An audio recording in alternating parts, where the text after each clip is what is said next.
නමස්කාර වේවා බුදුරුවනට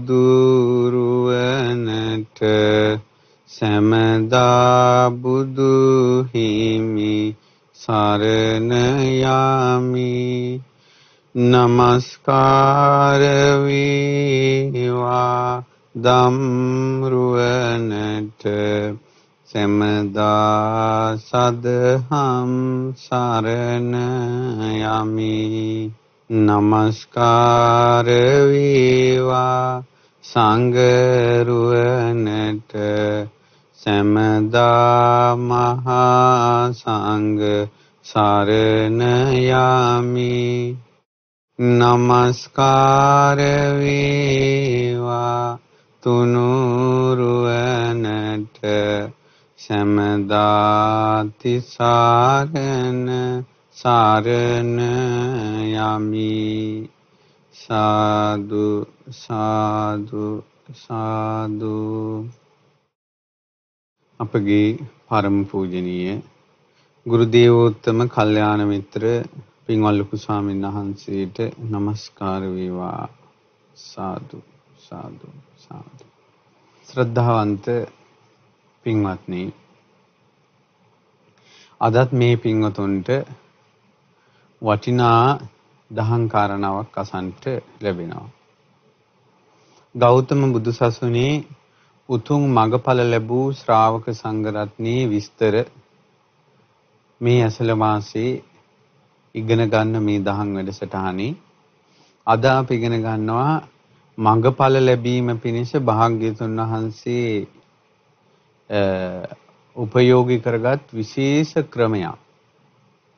බුදු කෙනෙකුට පමණක්ම කළ හැකි අනිවාර්යෙන් ඒ ක්‍රමෙන් අන් අයට මඟඵල ලැබෙනවාමයි. ඉතින් ඒකට සුදුස්සන් තමාට මුණ ගැසුණාට පස්සේ භාග්‍යවතුන් වහන්සේ මාර්ගඵල අවබෝධය පිණිස පවතින මේ විශේෂ ක්‍රමය උපයෝගී කර ගන්නවා. අද අපි ඒ ගැන ඉගෙන ගන්නට මේ පින්වතුන්ට අවස්ථාව ලැබෙනවා. ඉතින් අද මේ උතුම් ධර්මානුශාසනාව සඳහා දායකත්වයේ දරන්නේ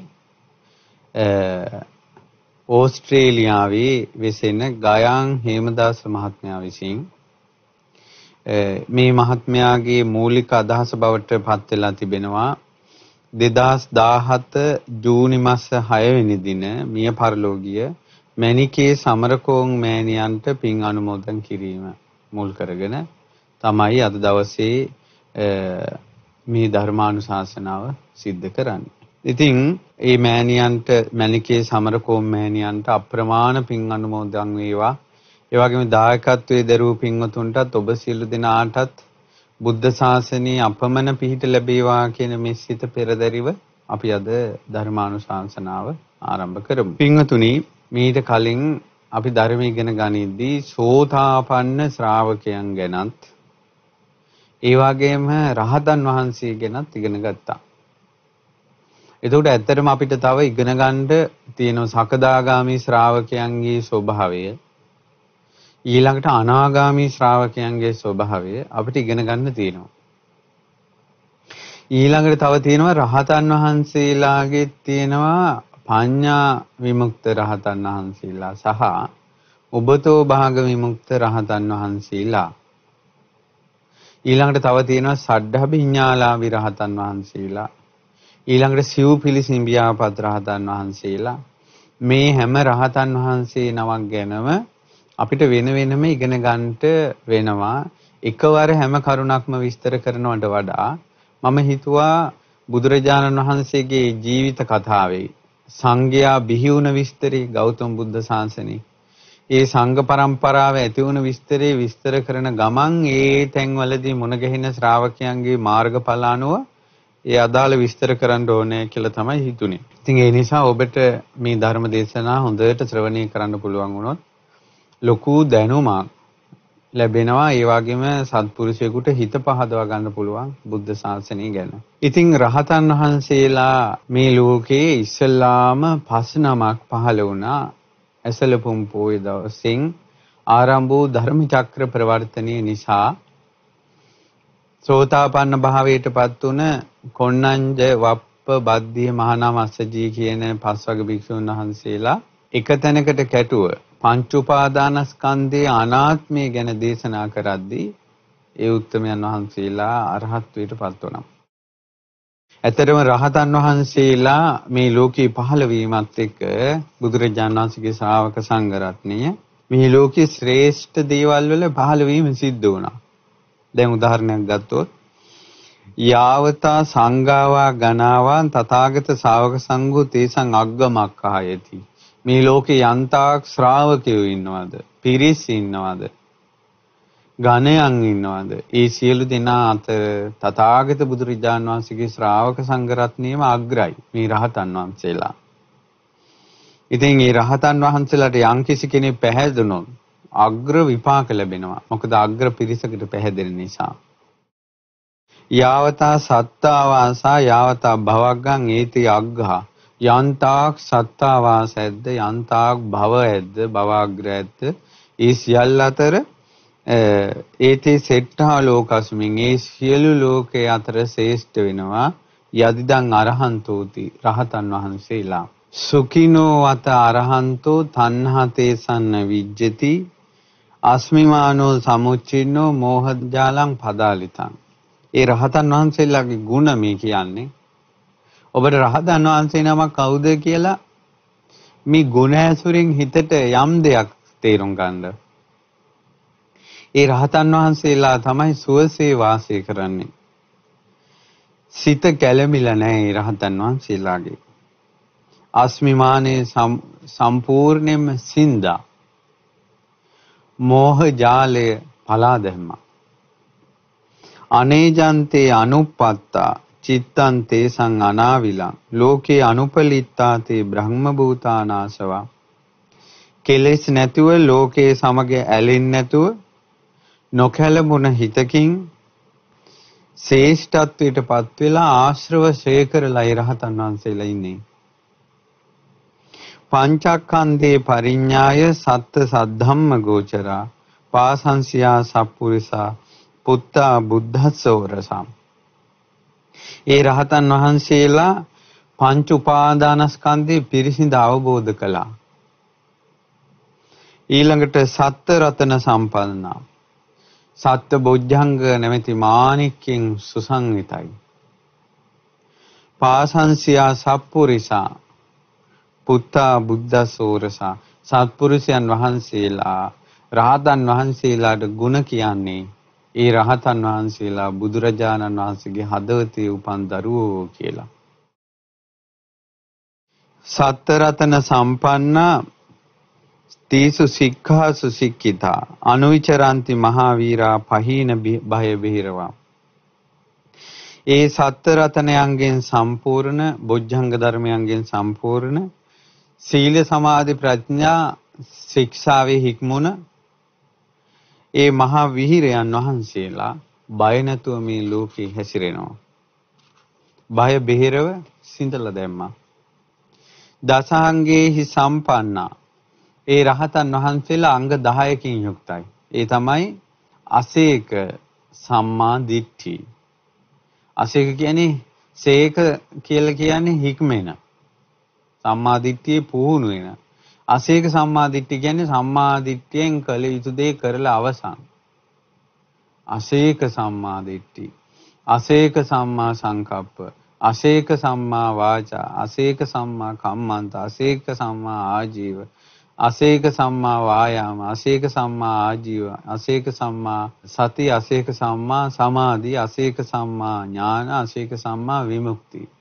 එතකොට මේ විදිහට මේ අංග 10න් සමන්විතයි රහතන් වහන්සේලා. මහා නාගා සමාහිතා හිත් සමාහිත මහා හස්ති රාජයන් වහන්සේලා. ඒතේකෝ සෙට්ඨා ලෝකස්මින් ලෝකේ ඒ උත්තමයන් වහන්සේලා ශ්‍රේෂ්ඨයි. තණ්හා තේසන්න විජ්ජති. උන්වහන්සේලාගේ හිතේ තෘෂ්ණාව නැහැ. අසේක ඥානං උප්පන්නං. අසේක ඥානෙ අරහත් ඥානෙ ඉපදිලා තියෙන්නේ. අන්තිමෝ යං සමුස්සයෝ. ඒ උත්තමයන් වහන්සේලාගේ අන්තිම ජීවිතය තමයි ගත කරන්නේ. යෝසාරෝ බ්‍රහ්මචර්යස්ස තස්මින් අපරපච්චයා. බඹසරෙහි සාරය උන්වහන්සේලා ලබාගෙන පරතරයටපත් වුණා. ඒ රහතන් වහන්සේලා සියල්ල කරලා අවසන්. විධාසුන විකම්පන්ති විප්පමුත්තා පුනබ්භවා දන්ත භූමින් අනුප්පත්තා තේ ලෝකේ විදිතාවිනෝ. ඒ රහතන් වහන්සේලා කෙලෙස් වලින් කම්පා වෙන්නේ නැහැ. ඒ වගේම පුනර්භවයෙන් නිදහස් වෙලා දමණය වූ භූමියට පැමිණිලා මේ ලෝකේ ජය අරන් වාසය කරනවා. උද්ධන්තිරියං අපාචීනං නන්දී තේසන්න විජ්ජති. නදන්ති තේ සීහනාදම් බුද්ධා ලෝකේ අනුත්තරාති. ඒ රහතන් වහන්සේලා උඩ යට සරස යන කවර දිසාවකවත් රහතන් වහන්සේලාට ඇල්මක් උපදින්නේ නැහැ. ලෝකේ බුදුරජාණන් වහන්සේ අනුත්තරයි කියලා උන්වහන්සේලා සිංහනාද කරනවා. તો රහතන් වහන්සේලා කරන සිංහනාදේ මම රහත් කියන එක නෙමෙයි. බුදුරජාණන් වහන්සේ ශ්‍රේෂ්ඨයි. බුද්ධා ලෝකේ අනුත්තරාති. නදන්ති තේ සීහනාදා. ඒ රහතන් වහන්සේලා සිංහනාද කරනවා බුදුරජාණන් වහන්සේ ලෝකේ ශ්‍රේෂ්ඨයි කියලා. Taman ශ්‍රේෂ්ඨයි කියලා නෙමෙයි. ඒකයි රහතන් වහන්සේලාගේ ගුණ කඳ අපි ඉගෙනගත යුත්තේ ආන්නේ නිසා. ඒ නිසා යම් කිසි කෙනෙක් ඒ උතුම් රහතන් වහන්සේලා කෙරෙහි සිත පහදවා ගත්තොත් ඒ කෙනාට අප්‍රමාණ පුණ්‍ය විපාක සැලසෙනවා. ඉතින් පින්වත්නි අද අපි ඒ රහතන් වහන්සේලාගේ ගුණ අපි සිහි කළේ කොණ්ණඤ්ඤ වප්ප බද්දිය මහානාම අස්සජී කියන මහරහතන් වහන්සේලා 5 මේ ලෝකයේ ඉස්සෙල්ලාම මේ පෘථිවි මණ්ඩලයේ පහළ වුණා. දැන් බුදුරජාණන් වහන්සේ සමග රහතන් වහන්සේලා 6 නමක් ලෝකයේ වැඩ ඉන්නවා. මේ සිද්ධිය මෙහෙම වෙනකොට සිදුහත් කුමාරයා තරම් සැප සම්පත් විඳින බරණැස හිටියා සිටු කුමාරයෙක් බරණැස සිටුතුමාගේ එකම පුත්‍රයා. ඊට පස්සේ මේ පුත්‍රයාටත් මාලිගා 3ක් තියෙනවා. එච්චර සැප සම්පත් තියෙනවා. මේ කුමාරයා එදා රාත්‍රියේ එයාව සතුටු කරන්න පැමිණි නලංගනෝ නැටුමෙන් ගැයුමෙන් වැයුමෙන් කුමාරයාට වෙහෙසට නිින්ද ගියා. අර පිරිස ඒ තැන්වල අර නලංගනෝ වැටිලා නිදාගත්තා. රාත්‍රිය ඇහැරලා බලනකොට අමුසෝනක් වගේ එක විකාර. හරි සංවේගයක් ඇති වුණා. මොන කරදරයක්ද මේ කියලා හිතුණා. මොන පීඩාවක්ද මේ කියලා හිතුණා. මේ කාමයේත් එක්ක ඉන්න දැවිල්ල ගැන ලොකු කලකිරීමක් ඇති වුණා. ඇති වෙලා ඒ කුමාරයා තනියෙන්ම රාත්‍රියේ මාලිගාවෙන් බැහැලා එනකොට දෙවියන් ඉතින් මහා පිනක් තියෙන සංසාරේ භාග්‍යතුන් වහන්සේ ළඟ හාහා පුරා කියලා ධර්මය අවබෝධ කරගන්න රහත් වෙන්න පින් තියෙන මහා පින් තියෙන කුමාරයෙක්. යස සේනානි ගමේ සුජාතා මේ සිටු කුමරියගේ පුතා. මේ යස කුමාරයා ලැබෙන්න වෙච්ච බාරේ තමයි හැම අවුරුද්දකම නුගරුක මුල ඔප්පු කරන්නේ. ඒ කිරිපිඩු පූජා කරන්න යනකොට තමයි මේ වසරේ බුදුරජාණන් වහන්සේ දකින්න ලැබුණේ පළවෙනි කිරියහාර පූජාව සිද්ධ කරගන්න ලැබුණේ. ආහාර පූජාව. ඉතින් කොහොම හරි දෙවියෝ මේ මාලිගාවේ දොරටු ඇරියා. යනකොට දොරවල් ඔක්කොම ඇරිලා. කුමාරයා රම් මිරිවැඩි සංගල පායලා පා තබා පා ගමනින් වඩින යනවා. මෙයාගේ ගමන හැරුණේ කොච්චර පාරවල් තිබුණත් කොච්චර හන්දි තිබුණත් කොච්චර හැරෙන්න තැන් තිබුණත් යසකුල පුත්‍රයාගේ ගමන් මාර්ගයේ හැරිලා තිබ්බේ මේ ගමන ගියේ බාරාණසී ඉසිපතනෙට. මේ පින විසින් කැඳනවා කියන එක හරි පුදුමයි. පින විසින් කැඳනවා කියන එක හරි පුදුමයි. ඊට පස්සේ ඔන්න දැන් මෙයාගේ හිතේ අර තියෙන ලොකු සංවේගයක්. උපාද්දුතං වත බොහෝ ලෝකෝ. අනේ මේක මහා කරදරයක් පීඩාවක් කියා දැන් මෙයා ඉතින් කියා යනවා. බුදුරජාණන් වහන්සේ මේ පිනැත්තා දුටුවා. එදා බාරණසී සිපතනේ උදෑසනම භාග්‍යතුන් වහන්සේ ඉර නැගගෙන අරුණෝදේ වැටිගෙන එන වෙලාවේ සක්මන් කර කර හිටියේ එළියේ. ඒ ඉදිරියේ තියෙන පාරෙන් තමයි යසකුල පුත්‍රයා යන්නේ. බුදුරජාණන් වහන්සේ වදාලා අනුපද්දුතං වත යස මෙහිනම් උපද්‍රවයක් නැහැ කරදරයක් නැහැ කියලා. ඒකට අර කරදරයි කියනකොට කරදරයක් නැහැ කියන වචනේ හිත ගමන් ඔහු හැරි බැලුවා. ඊට පස්සේ ළඟට ඇවිල්ලා ඇහුවා මොකද්ද ඒ කරදරයක් නැති දෙය. ඒකට ඒ වෙලාවේ තමයි බුදුරජාණන් වහන්සේ ආන් අර මං කිව්වේ මාර්ගඵල ලබන විශේෂ ක්‍රමයක් තියෙනවා කියලා. ඒ මාර්ගඵල ලබන විශේෂ ක්‍රමය අනිවාර්යයෙන් මේ ක්‍රමයට ධර්මයේ දේශනා කළොත් සෝතාපන්න වෙනවාමයි. සුදුසෙක් බල්ලා බුදුරජාණන් වහන්සේ ඒ දේශනාව කරනවා. බුදුරජාණන් වහන්සේ ඒ වෙලාවේ සාමුක්ඛංශික දේශනාව සිද්ධ කළා. සාමුක්ඛංශික දේශනාව කියලා කියන්නේ ඉස්සෙල්ලාම ආනුපුබ්බි කතාව කරනවා. ඊළඟට සාමුක්ඛංශික දේශනාව කරනවා. දැන් මොකද්ද ඒ තමයි භාග්‍යතුන් වහන්සේ යසකුල පුත්‍රයාට අනුපිළිවෙල කතාව කළා. කොහොමද අනුපිළිවෙල කතාව? දාන කතා, සීල කතා, සග්ග කතා, කාමානං ආදීනවං, ඕකාරං සංකිලේසං, නික්කම්මේ ආනිසංසේ. මේ බලන්න පූරිත පිං තියෙන බුද්ධ ශාසනයේ දෙවෙනි වතාවට අරහත්ත්වයට පත් වෙන්න පින් තියෙන මහා පිනැත්තාට පවා බුදුරජාණන් වහන්සේ දාන කතාව දන් දීම ගැන වදාලා. මේ රහත් වෙන්න තියෙන ඉන්න අයටත් දන් දීම ගැන දහම් දේශනා කළා. අද කියන ඔය දන් දීම මේ කහන බොන දේවල් උන්වහන්සේලාගේ මේ බඩවියත රැක ගන්න මේ දානි ගැන කියනවා. ඔහොම නෙවෙයි කියන්න ඕනේ නිවන් දකින්න පරමාර්ථයේ මේ දැම්ම මේ අනිත්‍යයි කියලා දැම්ම නිවන් දකින්නයි බණ කියන්න ඕනේ මේ මොන බණක්ද කියලා දානානිසංස ධර්ම දේශනා කරනකොට ගරහණ අය අදටත් ඉන්නවා. නමුත් පූරිත පින් තියෙන අරහත්ත්වයට පත් වෙන්න පින් තියෙන අයටත් බුදුරජාණන් වහන්සේ දාන කතාව වදාලා. ඊළඟට සීල කතං සීලය ගැන වදාලා. සග්ග කතං දෙව්ලොව ගැන වදාලා. රහත් වෙන්න පින් තියෙන අයටත් දෙව්ලොව ගැන දහම් කතාව වදාලා. කාමානං ආදීනවං දැන් ඒ කාමයේ තියෙන ආදීනව වදාලා. අස්තීර බව. ඕකාරං සංකිලේසං කෙලිස් වලින් ජීවිතේ කෙලෙසෙන හැටි දේශනා කළා. නෙක්ඛම්මේ ආනිසංසේ මේ කාමයෙන් නික්මීමේ මේ ආනිසංසේ බුදුරජාණන් වහන්සේ වදාලා පිළිවෙලට එයාගේ හිත එනවා කාමයෙන් නික්මෙන විදිහට.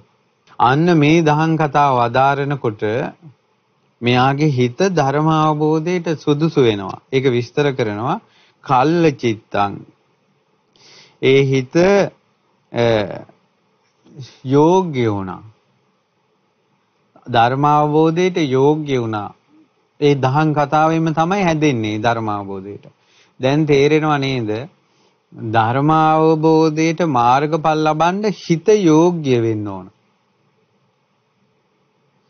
දැන් මේ හිත යෝග්‍ය කරගන්න මේ අරහත්ත්වයට පත් වෙන්න මහා පිනක් තියෙන කෙනෙකුට පවා බුදුරජාන් වහන්සේ දාන කතා සීල කතා ආදීන් හිත යෝග්‍ය කළා. කල්ල චිත්තං මුඳු චිත්තං හිත ගොඩා මෘදු වෙන්න ඕන. දැඩි චරිතවලට කටෝර කරකස චරිතවලට එවැනි හිතකින් ඒ මොහොතේ ධර්මය අවබෝධ කරන්න බෑ. හිත මෘදු වෙන්න ඕන. මුදු චිත්තං. ඊළඟට විනීවරණ චිත්තං. හිත නීවරණ වලින් බැහැර වෙන්න ඕන ධර්ම අවබෝධයට. මාර්ගඵල ලැබෙන්නේ ඒ වෙලාවට. නීවරණ වලින් බැහැර වෙන්න ඕන. කාමච්ඡන්ද, ව්‍යාපාද, තීන මිද්ද, උද්ධච්ච කුච්ච විචිකිච්ඡා කියන පංච නීවරණ වලින් ඒ වෙලාවේ හිත බැහැර වෙන්න ඕන. අනිවාර්යෙන් මාර්ගඵල සෝවාන් වෙන, සකදාගාමී වෙන, අනාගාමී වෙන, අරහත් වෙට පත් වෙන මොහොතේ ඒ මොහොතේ හිත නීවරණ වලින් බැහැර වෙලා තියෙනවා. ඊළඟට නිවරණ චිත්තං උදග්ග චිත්තං. උදග්ග චිත්තං කියලා කියන්නේ ඔද වැඩි ගිය හිතක් තියෙන්න ඕන. ධර්මයේ වෙනුවෙන් ඉස්මතු වුණ හිතක් තියෙන්න ඕන. ඔද වැඩි ගිය හිතක්. පසන්න චිත්තං. පහන් සිතක් ඇති වෙන්න ඕන. තුනුරුවන් ගැනත් ධර්මාභූතයටත් පහන් වූ සිතක් තියෙන්න ඕන. මේ වෙලාවේ බුදුරජාණන් වහන්සේ සාමුක්ඛංශික දේශනාව වදාලා. සාමුක්ඛංශික දේශනාව කියන්නේ තෙමේම උත්තම බවට පත් කළ ධර්මයයි. භාග්‍යතුන් වහන්සේ උත්තම භාවයට පත් වුණේ චතුරාර්ය සත්‍ය අවබෝධ කරපු නිසා. අන්නේ චතුරාර්ය සත්‍ය ධර්මයේ දේශනා කරන එකට තමයි සාමුක්ඛංශික දේශනාව කියන්නේ. දුක්ඛං සමුදයං නිරෝධං මග්ගං. දුක්ඛාරිය සත්‍යයත් දුකට හේතුවත් දුක් නැතිවීමත් දුක් නැතිවන මාර්ගයක් තියෙන චතුරාර්ය සත්‍ය ධර්මයේ දේශනා කළ අන්න අර වෙලාවේ කියන්නේ දාන කතාවෙන් සීල කතාවෙන් සග්ග කතාවෙන් කාමය ආදීනව කතාවෙන් ඕකාර සංකිලේශ කතාවෙන් නික්කම්මානිසංස කතාවෙන් හිත මේ කල්ල චිත්තං මුදු චිත්තං විනීවරණ චිත්තං උදග්ග චිත්තං පසන්න චිත්තං මේ විදිහට හිත ඒ විදිහට හැදුනාට පස්සේ චතුරාර්ය සත්‍ය ධර්මයේ දේශනා කරනවා. අන්න ඒ වේලාවේ දේශනා කරනකොට යසකුල පුත්‍රයාගේ සිතට ඒ ආර්ය සත්‍ය අවබෝධ වුණා. සේයතාපි නාම සුද්ධං වත්තං අපගත කාලකං සම්මදීව රජනම් පතිගන්හෙය. කිලිටි සෝදාහල පිරිසිදු වස්ත්‍රයකට කසට උරා ගන්නවා වගේ සායන් උරා ගන්නවා වගේ අර ධර්මයේ උරා ගත්තා හිතට. එතකොට රෙද්දක් වුණත් බතික් කරන්න සායම් පොවන්න ඒ රෙද්දේකට සුදුසු වෙන්න ඕන, යෝග්‍ය වෙන්න ඕන. දැන් ඉස්සර අපි අපේ සිවුරු පඳු ගහනවනේ. අපේ සිවුරු පඳු ගහනකොට අපි මේ සිවුර ඒ පඳු වලට යෝග්‍ය වෙන්න ඕන. ඒ නිසා සිවුර ඉස්සල්ලාම පඳු ගහපු සිවුරන් නම් හොඳට හොදන්න ඕන. හොඳට හොදලා කහට අයින් කරලා ඒ සිවුර පිරිසිදු කරගෙන තමයි පඳු පොවන්න දාන්නේ. අලුතෙන් සිවුරක් පඳු පොවන්නකොට පිරිසිදු ඊළඟට කපු පඳු අදින රෙද්දක් බවට පත් වෙන්න ඕන. එහෙම නැත්නම් අපි පඳු පොවන්නේ නැහැ.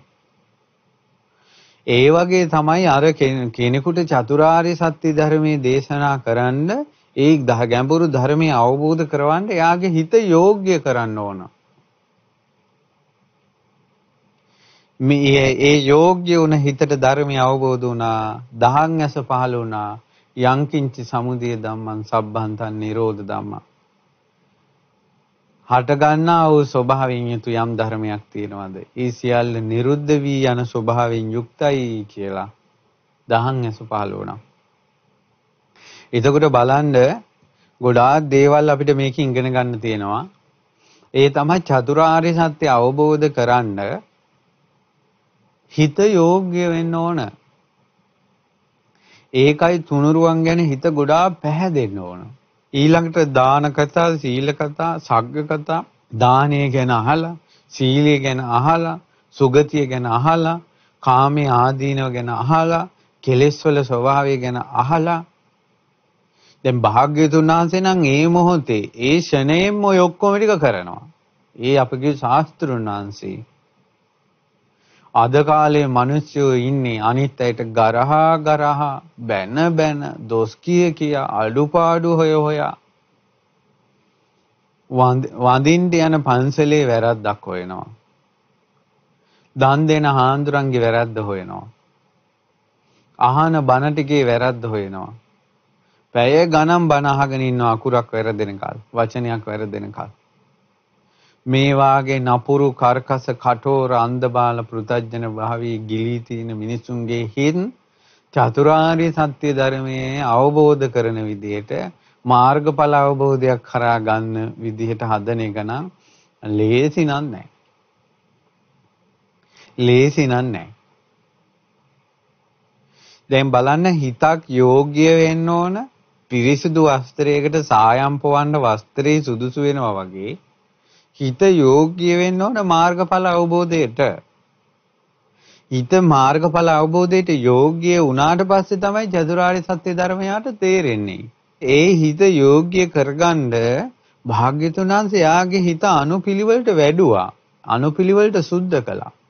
දාන කතා, සීල කතා, සග්ග කතා, දානේ ගැන අහන විස්තර, සීලය ගැන, ඊළඟට දෙව්ලොව ගැන, ස්වර්ගති කතාව, ඊළඟට කාමයේ ආදීනව, ඊළඟට කෙලෙස් වලින් නික්ම යෑම. ඔන්න අද කාලේ දානය ගැන කතා කළොත් උන්ගේ මේ බඩවියත රැක ගන්න කියලා බයිනවා. සීලය ගැන කතා කළොත් එහෙම මොන සිල්ද කරන්න ඕන ටික ඔක්කොම කරලා සුදු රෙද්ද පරවගත්තට හරියන්නේ නැහැ කියනවා. සග්ග කතාව කතා කරනකොට නිවන් දකින්න තියෙන බුද්ධ ශාසනය ඕන් දිව්‍ය ලෝක යන්න කියනවා කියලා බයිනවා. කාමයේ ආදීනව කියනකොට ඔන්න මේ මොන් ඇරියස් එකක් අල්ලනවා කියනවා. ඊට පස්සේ නෙක්ඛම්මේ ආනිසංස කියනකොට මෙන්න තරුණයෝ ටික වහන කරගෙන සිංහල ජාතිය විනාශ කරන්න හදනවා කියලා කියනවා. ඔය පහටම බයිනවා. ඊට පස්සේ චතුරාර්ය සත්‍ය ධර්මයේ දේශනා කරනකොට ධර්මය විකෘති කරනවා කියනවා. මේ නිසා ලේසි නෑ. අපි සරණ ගිය තථාගත අරහත් සම්මා සම්බුදුරජාණන් වහන්සේ පිළිවෙලට එක මොහොතෙන් ওই සියල්ලම කරනවා. මේ සාමුක්ඛංශික දේශනාව එක ෂණයකින් ওই විදිහට කරන්න පුළුවන් නේ ලෞතුරා තථාගත අරහත් සම්මා සම්බුදුරජාණන් වහන්සේ නමකටම විතරයි. ඒ දේශනාව කවුරු හරි ඇහුවොත් එයා මඟඵල ලබනවාමයි. ඊට පස්සේ ඔන්න දැන් යසකුල පුත්‍රයා දැන් ඔන්න මාර්ගඵල ලැබීම ගැන විස්තරයක් කියවනේ. ඒතර ඒකෙන් තේරෙනවා නිකම් මේ හිටපු ගමන් ඔටෝ ඇති වෙන දෙයක් නෙවෙයි මාර්ගඵල අවබෝධය කියලා. හොඳටම තේරෙනවා. තමන්ගේ හිත කල්ල චිත්ත, මුදු චිත්ත, විනිවරණ චිත්ත, උදග්ග චිත්ත, පසන්න චිත්ත වගේ හිත හැදෙනකොටම එයාට හොඳට තේරෙනවානේ හිතේ වෙනස. කෙනෙක් සෝවාන් වුණොත් පින්වත්නි සෝවාන් වුණා කියලා තමන් සෝවාන් වුණා කියලා දන්නවා. සෝවාන් වුණ තැන සෝවාන් වුණ වෙලාව පවා දන්නවා. මම සෝවාන් වෙලාද කියලා අනුමානයෙන් හොයාගන්න දෙයක් නැහැ. ඒකට හේතුව මොකද්ද? බුදුරජාණන් වහන්සේ වදාලා රජ කෙනෙක් නිතර ස්ථාන 3ක් සිහි කරන්න ඕන. ඒ තමයි රජ්ජුරුවෝ ඉපදුන තැන, රජ්ජුරුවෝ උටුණු පැලඳපු තැන, උඩුණු පලන් රජ්ජුරුවෝ යුද්ධයෙන් ජයගත්ත තැන. සිහි කරන්න කිව්වා නිතර. ඒ වාගේ භික්ෂුවක් නිතර සිහි කරන්න කියලා කිව්වා. තමන් පැවිදි වෙච්ච තැන, තමන් සෝවාන් වෙච්ච තැන, තමන් අරහත්ත්වයටපත් වුණ තැන. ඒතරම තමන් පැවිදි වෙච්ච තැන අහම්බෙන් සිද්ධ වෙලා අනුමානෙන් ගන්න තියෙන එකක්ද මහාන උනේ ආවල් තැන ආවල් වෙලාවට කියලා එයා දන්නේ නැද්ද? ඒ වගේම තමන් සෝහන් වෙච්ච විදිහ, සෝහන් වුණ වෙලාව කොතනද ඔක්කොම එයා දන්නවා. අරහත්ත්වයටපත් වීමක් දන්නවා. මේක මේ අහම්බෙන් සිද්ධ වෙලා පස්සේ අනුමාන කළා එහෙම ඔය කියන විදිහට නම් මාත් සෝහන් වෙලා ඇති. ඔය කියන කරුණු මා තුල තියෙනවා එහෙනම් මාත් සෝහන් වෙලා ඇති කියලා අනුමානෙන් ගන්න දෙයක් නැහැ. සෝහන් වුණා කියලා දන්නවා එයා. ඒ වචන වලින් දැනගත්තේ නැතත් ඒ සිද්ධ වෙන ඒ යංකින්ච සමුදය ධම්මං සබ්බන්තං නිරෝධ ධම්මං හේතුඵල ධම අවබෝධ කරගන්න එක එයා දන්නවා. ඉතින් ඒ නිසා දැන් ඔන්න යසකුල පුත්‍රයා සෝතාපන්න බවට පත් වුණා. ඔය දහම් කතාව ওই විදිහට සිද්ධ වෙනකොට අර යසකුල පුත්‍රයාගේ ගෙදර යසකුල මේ පුත්‍රයාගේ පියා බරණැස් සිටුතුමා තමන්ගේ පණට වැඩි ආදරේ දරුවට. මාලිගාවේ එක මේ කලකෝලහලේ ගියා සිටු මැදුරේ යසකුල පුත්‍රයා නැහැ කියලා. ඊට පස්සේ මේ කලබල වෙනකොට දාසෙක් ඇවිල්ලා කිව්වා මේ ස්වාමී අපගේ සිටු කුමාරයාණන් වහන්සේගේ මිරිවැඩි සංගලයේ අඩිපාරවල් තියෙනවා කියලා. සිරිතුමා කිව්වා හරි පොඩ්ඩක් ඉන්න මං යන්නම් කවුරුත් යන්න එපා කියලා. අර මේ මිරිවැඩි සංගලයේ පියවර සටහන් අනුව ගියා. පිනට ඉතින් බලන්න මේ පියවර සටහනකින් නිවනට කැඳන හැටි. පාවාන් සංගලයේ මේ පා සටහන අඩිපාර. ඒ අඩිපාරේ සිටුතුමා හොයාගෙන ගියා. යනකොට බරණැස. එතකොට බුදුරජාණන් වහන්සේ සිටුතුමා හරෙන් එනකොටම තමන් හොයාගෙන එන දේනේ. එතකොට දරුවාව දැක්ක ගමන් ආය ධර්ම දේශනාවකට හිත ගන්නෑ. බුදුරජාණන් වහන්සේ ඉරිදියක් කළා ළඟ ඉන්න යසකුල පුත්‍රයාම පේන්නේ නැති වෙන්න. නොපෙනී තියෙන අදිෂ්ඨානයක් කළා. දැන් සිටුතුමා එනවා ළඟ ඉන්න පුතා පේන්නේ නැහැ. සිටුතුමා ඇවිල්ලා බුදුරජාණන් වහන්සේගෙන් අහනවා ශ්‍රමණයන් වහන්සේ මාගේ පුත්‍රයා දුටුවාද? ඊට පස්සේ කියනවා සිටුතුමනි ඔබට මෙහිදීම ඔබගේ පුත්‍රයාව දකින්න පුළුවන් ඔහොම වාඩි වෙන්න කියලා. ඉතින් සිටුතුමා වාඩි වුණාට පස්සේ සිටුතුමාටත් අනුපිළිවෙල කතාව කළා. දාන කතා, සීල කතා, සග්ග කතා, ඕකාරං සංකිලේසං, නික්කම්මේ ආනිසංසේ මේ විදිහට දේශනා කරනකොට සිටුතුමාගේ හිතත් මේ ධර්මාබෝධයට යෝග්‍ය වුණා. කල්ල චිත්තං, මුදු චිත්තං, විනීවරණ චිත්තං, ඊළඟට උදග්ග චිත්තං, පසන්න චිත්තං. ඔන්න ඔය ක්‍රම පහට හිත වැඩෙන්න ඕන මාර්ගඵල අවබෝධ වෙන්න. කල්ල චිත්තං, මුදු චිත්තං, විනීවරණ චිත්තං, උදග්ග චිත්තං, පසන්න චිත්තං. ඔය විදියට හිත වැඩෙනකොට තමයි හිත ඔය ආකාර පහෙන් බබලනකොට තමයි මාර්ගඵල අවබෝධය සිද්ධ වෙන්නේ. ඒ හිත ඔය ආකාර පහට බබලවන්න තමයි දාන කතා, සීල කතා, සග්ග කතා, කාමාරං ආදීනවං, ඕකාරං සංකිලේසං, නික්කම්මේ ආනිසංසයේ තියෙන ක්‍රමවලට ධර්මයේ දේශනා කරන්නේ. එහෙම වුණාට පස්සේ ලෝකේ සත්වයා උත්තම භාවයට පත් කරන දේශනාව වන චතුරාර්ය සත්‍ය දේශනාව බුදුරජාණන් වහන්සේ සිටුතුමාට වදාලා. එතකොට සිටුතුමාටත් යංකින්චි සමුදය ධම්මං සබ්බන්තං නිරෝධ ධම්මං කියන හේතුඵල ධම පිළිබඳ හේතුන් නිසා හටගන්නවා නම් යමක් හටගන්නා ස්වභාවයෙන් යුක්තයිද ඒ සියල්ල නිරුද්ධ වී යන ස්වභාවයෙන් යුක්තයි කියලා දහං ඇස පහළ වුණා. දහං ඇස පහළ වුණා. එතුමා සෝතාපන්න වුණා. පියාට චතුරාර්ය සත්‍ය ධර්මයේ දේශනා කරනකොට ළඟ හිටිය යසකුල පුත්‍රයා තමා ලැබූ විමුක්තිසිත හේතුඵල ධම පිළිබඳව තමන් දැක්ක අවබෝධ ඥානෙ නැවත මානසිකාර කළා. යතා විමුක්තං චිත්තං පච්චවික්කති කියලා කියන්නේ. තමාගේ විමුක්තසිත ප්‍රත්‍යවේක්ෂා කරනකොට අර දහං කතාවත් එක්කම පියා සෝහන් වෙනකොට යසකුල පුත්‍රයා අරහත්ත්වයටපත් වුණා. එකම දේශනාවෙන් පියා සෝහන් වෙනවා, පුතා අරහත්ත්වයටපත් වෙනවා. කොයි තරම් උතුම් සොඳුරු බුද්ධ ශාසනයක්ද? කොයි තරම් උතුම් සොඳුරු බුද්ධ ශාසනයක්ද? එතකොට පින්වත්නි ඒක ඇතුලේ තව කාරණාවක් කියන්න ඕන. ඒ තමයි දැන් අපි දැන් බලන්න මේ තමන් යමක් සොයාගෙන ඉද්දී දැන් බලන්න සිටුතුමා ආවේ පුතා හොයාගෙන. එතකොට ඒ දේ ලැබිච්ච ගමන් එතනින් එහාට යමක් හිතන්නේ. ඒ නිසා තමයි බුදුරජාණන් වහන්සේ පුතා පේන්නේ නැති වෙන්න තිබ්බේ. එතකොට අපි යම් අරමුණු වලින් නම් ඉන්නේ. අපි කියමුකෝ අසුපුවක උනත් ධර්මය අහන්න ඉන්නේ වැරදි හොයන අදහසින් නම් එයාට වැරද්දක්ම තමයි අහුවෙන්නේ ධර්ම අවබෝධය නෙවෙයි. ඊළඟට සංඝයාගේ වැරද්දක් හොයන අදහසින් නම් බණ අහන්නේ වැරද්දක් මිසක් ධර්ම අවබෝධය නෙවෙයි. ඒ නිසා පින්වතුනි හොයනවා නම් හොයන්න ඕන අරමුණක් වශයෙන් තියාගන්නවා නම් මේ ධර්ම අවබෝධයම තමයි. ඊට පස්සේ බුදුරජාණන් වහන්සේ ඉරිදියෙන් යසකුල පුත්‍රයාව පේන්ට සැලැස්සුවා. සිටුතුමා ගොඩාක් සතුටු වුණා. තමාගේ මෑණියන් යසකුල පුත්‍රයාගේ මෑණියා පුතා නැති ශෝකයෙන් සිටින බව පුතාට කිව්වා. බුදුරජාණන් වහන්සේ ඇහුවා දැන් සිටුතුමා සරණ ගියානේ.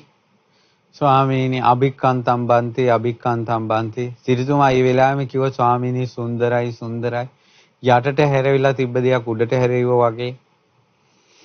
වහලා තිබ්බ දෙයක් අරලා පෙන්නුවා වගේ. මම්මුලා වූ කෙනෙකුට පාර පෙන්නුවා වගේ. භාග්‍යතුන් වහන්සේ නොඒක ආකාරයෙන් ධර්මයේ දේශනා කළා.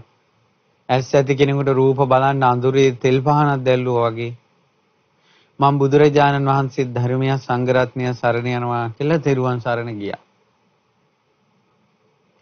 එතකොට බුදුරජාණන් වහන්සේ යසකුල පුත්‍රයා දැකලා කතා කරන සිටුතුමාට කියනවා සිටුතුමනි ඔබතුමා යම් දහමක් දැක්කනම් හේතුඵල දහමක් ඒ දහම පරිපූර්ණ වශයෙන් දැක්ක යසකුල පුත්‍රයා ඔබට මේ ධර්මයේ දේශනා කරන වෙලාවේ යසකුල පුත්‍රයාගේ හිතේ සියලු කෙලෙස් ප්‍රහාණය වුණා. ඒ ධර්මය සම්පූර්ණයෙන් අවබෝධ කරපු කෙනෙකුට ගිහි ජීවිතේ වාසය කරන්න පුළුවන්ද කියලා ඇහුවා. කාමයේ අනුභව කරන්න ගිහි වස්ත්‍රات එක්ක ඉන්න පුළුවන්ද? අනේ ස්වාමීනි ඒ නොහැකි. මාගේ යසකුල පුත්‍රයා මේ ධර්මයේ මනමින් අවබෝධ කළා නම් මාගේ පුත්‍රයාට ඒ වාසනාවක්මයි. ස්වාමීනි මාගේ පුත්‍රයා පැවිදි කරගන්න අද දහවල දාණයට මාගේ පුත්‍රයා සමග නිවසට වඩින්න කියලා දානෙටත් ආරාධනා කළා තමයි තාත්තා ගියේ. බුදුරජාණන් වහන්සේ ඒහි බික්කු ස්වාක්ඛාතේ ධම්මේචර මේ ස්වාක්ඛාත ධර්මයේ හැසිරෙන්න මනමින් දුක් ගෙවාලන බඹසරෙහි කියලා ශ්‍රී හස්තේ දික් කරනකොට ඒහි භික්ෂු පැවිදි භාවයේ මහරහතන් වහන්සේට ලැබුණා. ලෝකේ රහතන් වහන්සේලා 7 නමක් වැඩ ඉන්නවා. මනුස්ස ලෝකේ මාර්ගඵල ලැබූ සෝතාපන්න ශ්‍රාවකයෝ දෙන්නෙක් ඉන්නවා. එක්කෙනෙක් කුරරගර උපාසිකාව, දෙවැන්නා වාරාණසී සිටුතුමා. ඉතින් බුදුරජාණන් වහන්සේ දනට වඩිනවා.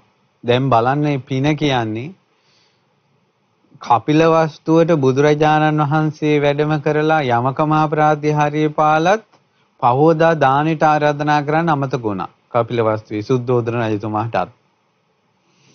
නමුත් යසකුල පුත්‍රයාගේ පියා මේ මොහොතේම දනට ආරාධනා කරනවා. එදා දහවල කාලේ බුදුරජාණන් වහන්සේ ඇතුළු 6 නමක් රහතන් වහන්සේලා යසකුල පුත්‍රයාගේ නිවසට දනට වඩිනවා. එතකොට යසකුල පුත්‍රයාගේ මෑණියනොත් ඒ වගේම පුරාණ බිරිඳත් වාරාණසී සිටුතුමත් තුන්දෙනා දානේ පූජා කළා. දානේ පූජා කළ අවසානයේ බුදුරජාණන් වහන්සේ මවටත් පෙර බිරිඳටත් යසකුල පුත්‍රයාගේ අනුපිළිවෙල කතාවම දේශනා කරනවා. මොනවද අනුපිළිවෙල කතාව? දාන කතා, සීල කතා, සග්ග කතා, කාමානං ආදීනවං, කාමී ආදීනව, ඕකාරං සංකිලේසං, කෙලෙස් වලින් සත්වයා කෙලෙසෙන හැටි, ඊළඟට නික්කම්මේ ආනිසංසි, කාමේ නික්මීමේ ආනිසංස, මේවා දේශනා කරනකොට අර සිටු දේවියගේත් ඒ කියන්නේ සුජාතා කිරිපිඩු පූජා කරපු සුජාතාවගේ යසකුල පුත්‍රයාගේ පුරාණ බිරිඳගේ හිත අන්න අර පස් ආකාරයට පිනා ගියා. මේ බැබළුණා. පහන්ව ගියා. ඒ තමයි කල්ල චිත්තං යෝග්‍ය හිතක් වුණා. මුදු චිත්තං මුනුදු වුණා. විනීවරණ චිත්තං නීවරණ වලින් බැහැර වුණා. උදග්ග චිත්තං දහම අවබෝධ කරන්න සිත මේ ඔද වැඩි ගියා. ඊළඟට පසන්න චිත්තං හිත පැහැදිලා ගියා.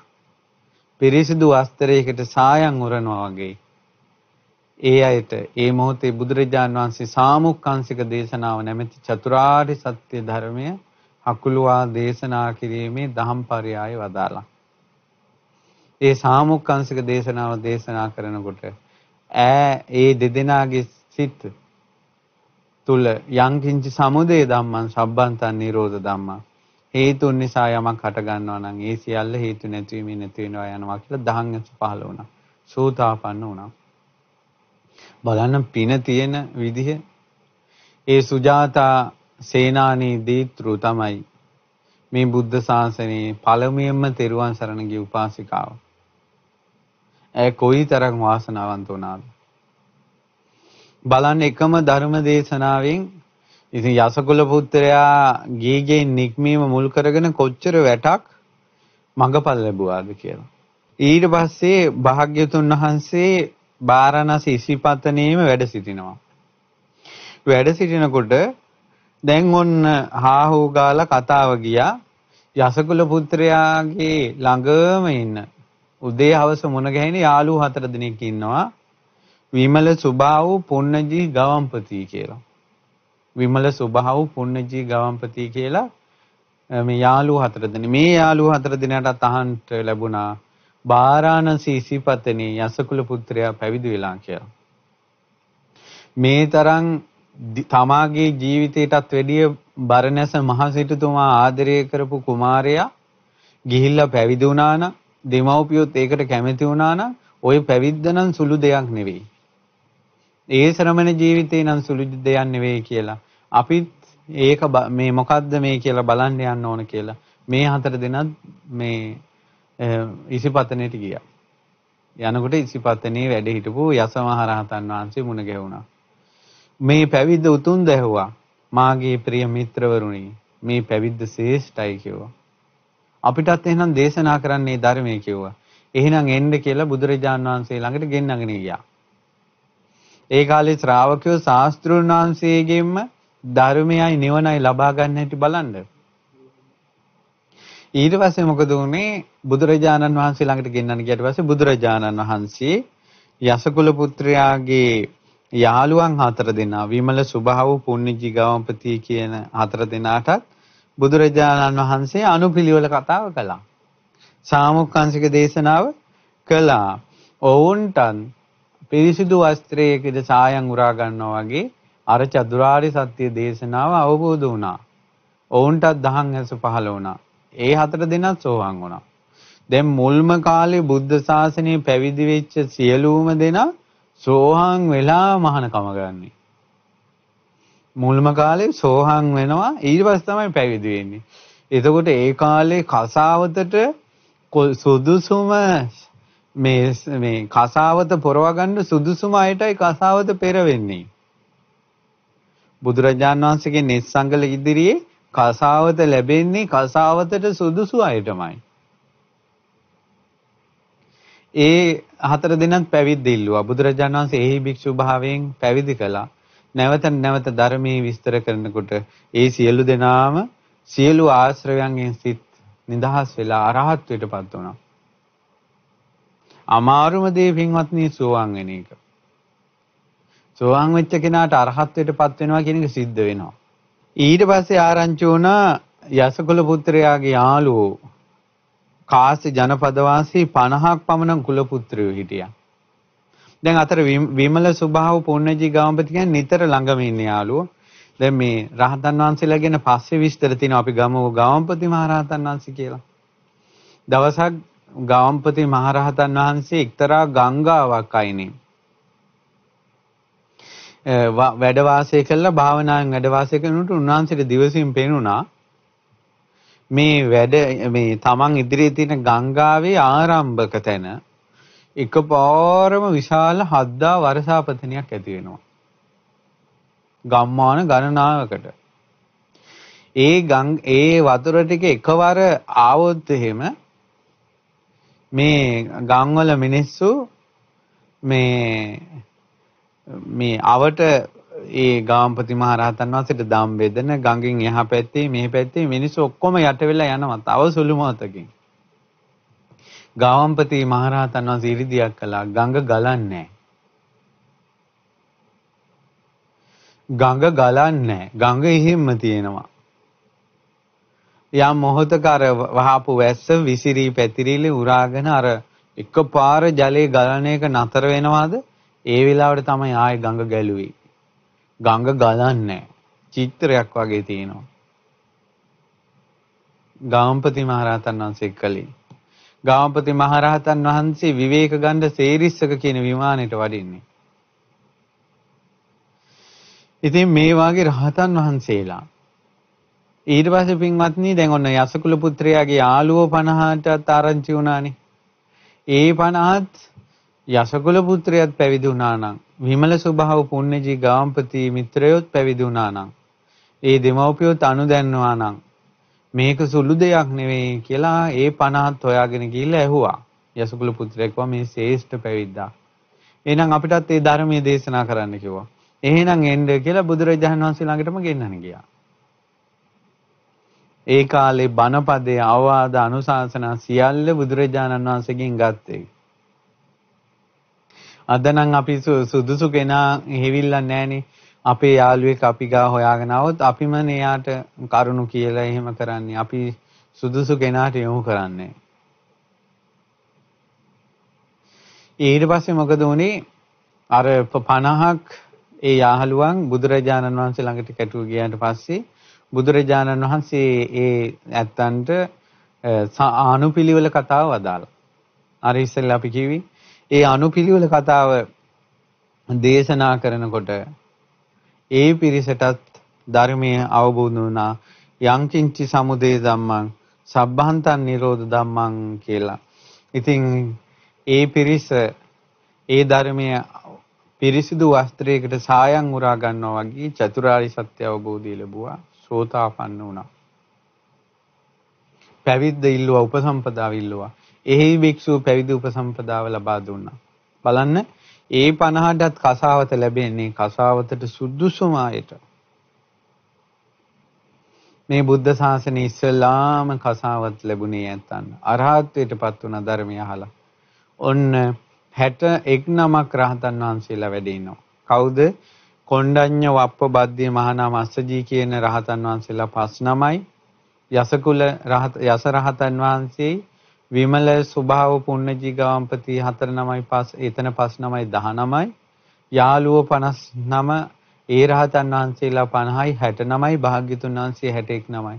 61 නමක් රහතන් වහන්සේලා පළවෙනි වස් කාලේ බාරාණසී ඉසිපතනේ ගත කළා. ඉසිපතනේ ගස් යට තමයි වස් වැසුවේ. මොකද ඒ වෙනකොට කුටි හදන ඒවා තවම නැහැ. බුදුරජාණන් වහන්සේ බාරාණසීන් ඊළඟට වඩින්නේ ඒ පළවෙනි වස් බරණැස් නුවර වැඩ ඉඳලා ඊළඟ වස් කාලෙට තමයි බුදුරජාණන් වහන්සේ රජගහ නුවරට වඩින්නේ. රජගහ නුවරදීන් තමයි පළවෙනි කුටු සෙනසුන් පූජා කිරීමට අනුදැන වදාරන්නේ. ඒ කියන්නේ පළවෙනි වස් කාලේ බුදුරජාණන් වහන්සේයි මහරහතන් වහන්සේලායි බාරණසී ඉසිපතනවල තිබ්බ එක්තරා මණ්ඩපවල හෝ එහෙම නැත්නම් ගස් සෙවන් වල තමයි වස් වැසුවේ. ඒ රහතන් වහන්සේලාගේ ජීවිත හරිය පුදුමයි. Tamanට ඉන්න තැනක්, නිවසක්, කුටියක්, ඒ බාහිර දේවල් වල උවමනාවක් ඒ රහතන් වහන්සේලාට තිබුණේ නැහැ. තමන් උපදවා ගත්තා වූ ඒ තමන් ලැබුවා වූ අමා මහ නිවන් රසය සිතුළු ඉලසට අමා නිවන් රසය භුක්ති විඳින්මින් තමයි වැඩ වාසය කළේ. ඉතින් බුදුරජාණන් වහන්සේ වස් කාලී වරුණාට පස්සේ රහතන් වහන්සේලා 69 කැඳවලා බුදුරජාණන් වහන්සේ වදාළා චරිත භික්ඛවේ චාරිකං බහුජන හිතාය බහුජන සුඛාය අත්තාය හිතාය සුඛාය දේව මනුස්සානං. බුදුරජාණන් වහන්සේ 69ක් රහතන් වහන්සේලාට වදාලා පින්වත් මහණෙනි ඔබත් මමත් බාරයාගේ බැම්මෙන් නිදහස් වුණා. මේ ලෝසත කෙරෙහි අනුකම්පාවෙන් දැන් ඔබ ධර්මචාරිකාවේ හැසිරෙන්න. දෙවි මිනිසුන්ට හිතසුව පිණිස. එක මාවතක දෙදෙනෙක් වඩින්න එපා. මමද මේ උරු වේලාවට වඩිනවා. මේ උතුම් ධර්මයේ මේ දේශනා කිරීම පිණිස. ඒ නිසා චරිත භික්ඛවේ චාරිකං බහුජන හිතාය බහුජන සුඛාය අත්තාය හිතාය සුඛාය දේව මනුස්සාන. මේ ආදි වශයෙන් බුදුරජාණන් වහන්සේ ඒ 60ක් පමණ රහතන් වහන්සේලාට මඟඵල නිවන් අමෘත ධර්මය ලෝක සත්වයාට දේශනා කිරීම පිණිස චාරිකාව වැඩියා. අද බාරණසී ඉසිපතනේට ගිහිල්ලා ඒවා සිහිතෙන් සිහි කරනකොට එකපාරක දෙදෙනා වහන්සේ වඩින්න නැතුව ඒ දිසාවල් 60කට රහතන් වහන්සේලා වැඩි හැටි හිතෙන් බලනකොට පුදුම ප්‍රීතියක් උපදිනවා. දැන් අද කාලේ ගොඩාක් ස්මාර්ට් ෆෝන් කැමරා ගෙනිලා ෆොටෝ ගහලා වටේ ඉන්න නිසා දහම් මනසකාර කරන්න අමාරුයි ගොඩක් අයට. ඒ මොකවත් නැතුව මේ ධර්ම දැනුමත් එක්ක අහපු ධර්මයත් එක්ක බරණැසට ගිහිල්ලා ඒ බරණැස වෙච්ච සිදුවීම් හිතෙන් හිතා බලනකොට පුදුම හිතෙනවා.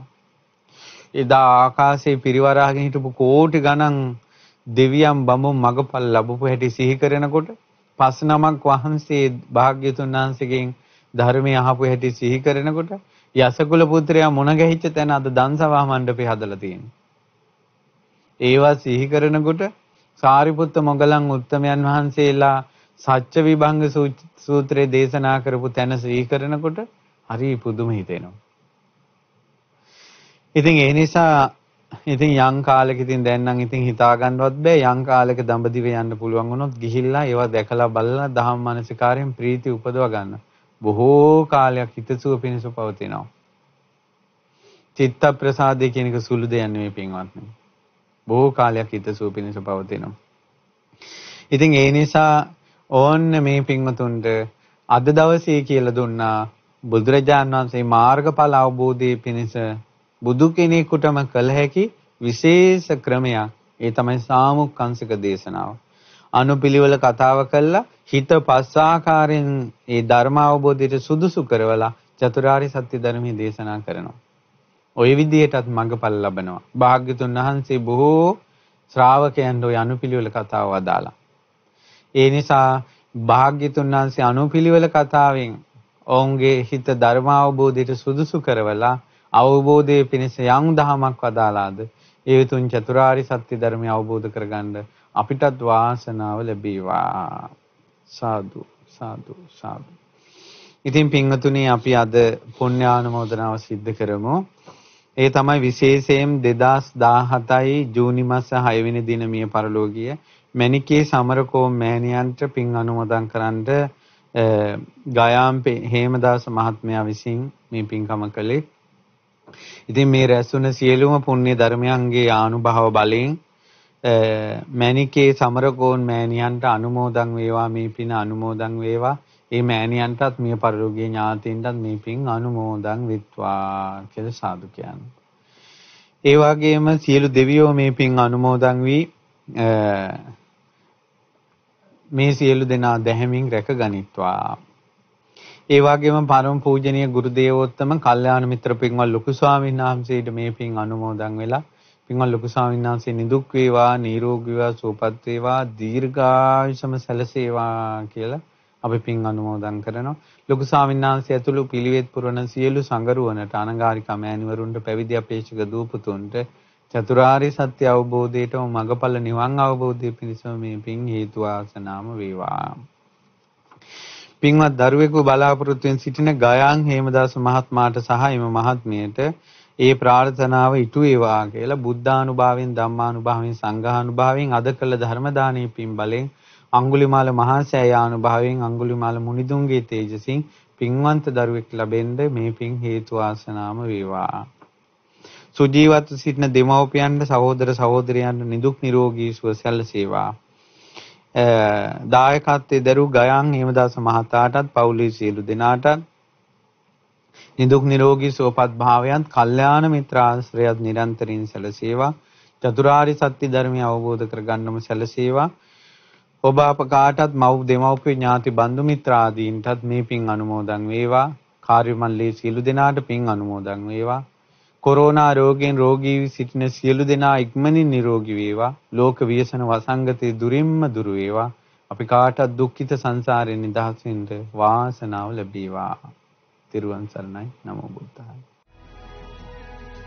මෙවැනි වටිනා ධර්මදේශනා නැරඹීමට ශ්‍රද්ධා YouTube channel එක subscribe කර සීනුව ලකුණ ඔබන්න.